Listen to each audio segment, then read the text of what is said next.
সম্পূৰ্ণৰূপে মুখ্যমন্ত্ৰী ডাঙৰীয়াৰ এখতিয়াৰৰ বিষয়। গতিকে তেওঁ নিজে যিহেতু এখন চৰকাৰ চলাই আছে আৰু এই চৰকাৰখন যিহেতু পাৰফৰ্মেঞ্চ বেছড চৰকাৰ আৰু মুখ্যমন্ত্ৰী ডাঙৰীয়াও যিমান সংস্কাৰ আনিবলৈ সক্ষম হৈছে, মই কিমান দলং কিমান ৰাস্তা কৰিলে সেইটো সুকীয়া, কিন্তু সেইটোৰ উপৰিও মানুহে নেদেখা এনেকুৱা কাম হৈছে যিবোৰ কাম নেকি মানুহে কোনোদিন কল্পনা কৰিব পৰা নাছিলে। উদাহৰণস্বৰূপে যদি কওঁ যে আমি নিৰ্বাচনৰ সময়ত মাননীয় মুখ্যমন্ত্ৰী ডাঙৰীয়াই কেতিয়াও প্ৰতিশ্ৰুতি দিয়া নাছিলে ৰেচন কাৰ্ড দিম বুলি, বিভিন্ন হয়তো ইনফ্ৰাষ্ট্ৰাকচাৰ কৰিম বুলি প্ৰতিশ্ৰুতি দিছিলে। গতিকে এই প্ৰতিশ্ৰুতি নিদিয়াকৈ বা ভাৰতীয় জনতা পাৰ্টীৰ ইস্তাহাৰতো প্ৰতিশ্ৰুতি নোহোৱা কিছুমান আইটেম, উদাহৰণস্বৰূপে প্ৰথম যদি আইটেমটো চাওঁ তেতিয়া ৰেচন কাৰ্ড, এতিয়া আমি ইতিমধ্যে 20 লাখ মানুহক আমি ৰেচন কাৰ্ড দিবলৈ সক্ষম হৈছোঁ। এতিয়া নতুনকৈ আমি প্ৰায় 42 লাখ মানুহক ৰেচন কাৰ্ড দিবলৈ সক্ষম হৈছোঁ আৰু নতুনকৈ আমি 20 লাখক দিবলৈ গৈ আছোঁ।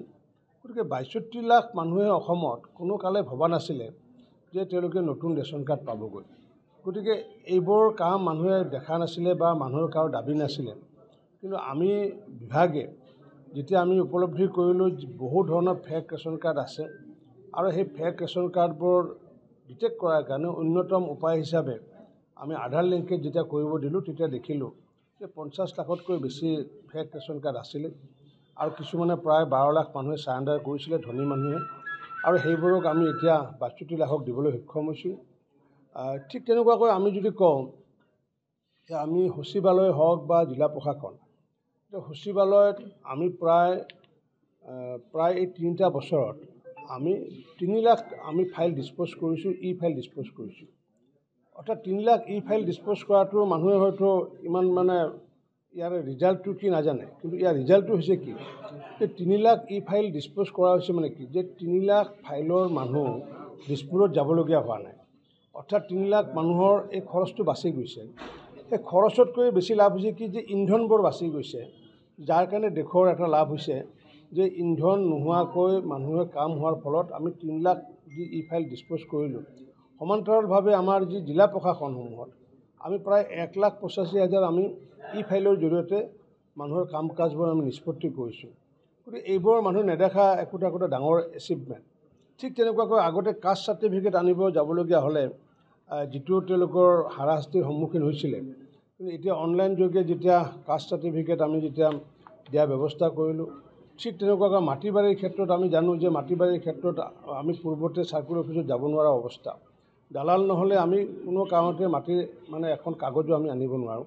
কিন্তু আজি মিছন বসুন্ধৰাৰ জৰিয়তে মানুহে লাখ মানুহে যিটো সকাহ পালে, এনেকুৱাকৈ বিভিন্ন ধৰণৰ আমি কাম কাজ কৰি পেলাই আছোঁ।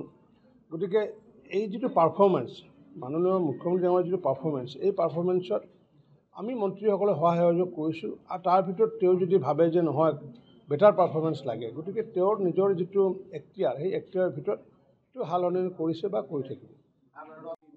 এইটো নাই, মুখ্যমন্ত্ৰী ডাঙৰীয়াই যিহেতু দক্ষতাৰে তেওঁ মুখ্যমন্ত্ৰী কাম কৰি আছে, মোক তেওঁ য'তে ভাবে যে নহয় যে PNRDৰ কাম সম্পূৰ্ণ হৈ গ'ল, কাৰণ 20 লাখ ঘৰ আমি যিহেতু সম্পূৰ্ণ কৰিলোঁ, মোৰতো আচলতে পাৰিলে মোৰে বিভাগ চেঞ্জ কৰিব লাগে, কাৰণ কিয় মোৰতো কামেই নাই এতিয়া, কাৰণ 20 লাখ ঘৰ সম্পূৰ্ণ কৰি দিলোঁ, ভাৰত চৰকাৰে দিছিলে। এতিয়া 1,71,000 ঘৰৰ কাম চলি আছে। ৰেচন কাৰ্ড 62 লাখ মানুহক মই ৰেচন কাৰ্ড দি দিলোঁ। মাননীয় মুখ্যমন্ত্ৰী ডাঙৰীয়াই যদি ভাবে যে নহয় এখেতক আৰু ভাল কাম কৰাৰ দায়িত্ব দিম, সেইটো দিব পাৰে। মাননীয় মুখ্যমন্ত্ৰী ভাবে যে নহয় তেওঁক অলপ আৰাম দিম, অলপ ৰেষ্টটো দিব পাৰে, সম্পূৰ্ণভাৱে মুখ্যমন্ত্ৰী ডাঙৰীয়াৰ এখতিয়াৰৰ বিষয়। ছাৰ, অন্য এটা প্ৰসংগলৈ আহিছোঁ, যিহেতু যোৱাকালি কেবিনেটত যিটো সিদ্ধান্ত লোৱা হৈছিলে বন্ধ কৰা, আজি বিধায়ক জাকিৰ হুছেইন চিকদাৰে কৈছে যে অসম ৰাজ্যখনক নিৰামিষ ৰাজ্য হিচাপে ঘোষণা কৰিব লাগে।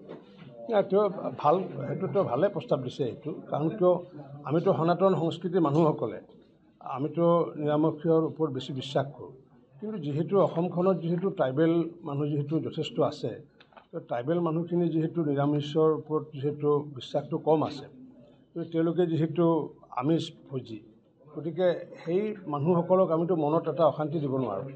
এতিয়া ধৰক যিসকলে মাৰোৱাৰী মানুহ, ইয়াতে যদি আজি 90% মাৰোৱাৰী থাকিলেহেঁতেন বা গুজৰাটী মানুহ থাকিলেহেঁতেন যদি, তেতিয়া নিশ্চিতভাৱে নিৰামিষ ভোজী এখন আমি চৰকাৰ কৰিব পাৰিলোঁহেঁতেন বা ৰাজ্য কৰিব পাৰিলোঁহেঁতেন। গতিকে সেইটো আমি এইকাৰণে নোৱাৰোঁ যে এইখন ৰাজ্যত যিহেতু বিভিন্ন জনজাতীয় লোক বসবাস কৰে, গতিকে তেওঁলোকৰ ওপৰত সেইটো ইম্প'জ কৰাটো এটা বেয়া হ'ব বুলি মই ভাবোঁ। গতিকে জাকিৰ হুছেইনে যি কথাষাৰ কৈছে, গতিকে তেওঁৰ সমষ্টিটো বেলেগ, তেওঁৰ সমষ্টিটোত জনজাতিৰ মূলৰ ভোটৰ সম্পৰ্ক নাই, সেইকাৰণে ক'ব পাৰিছে।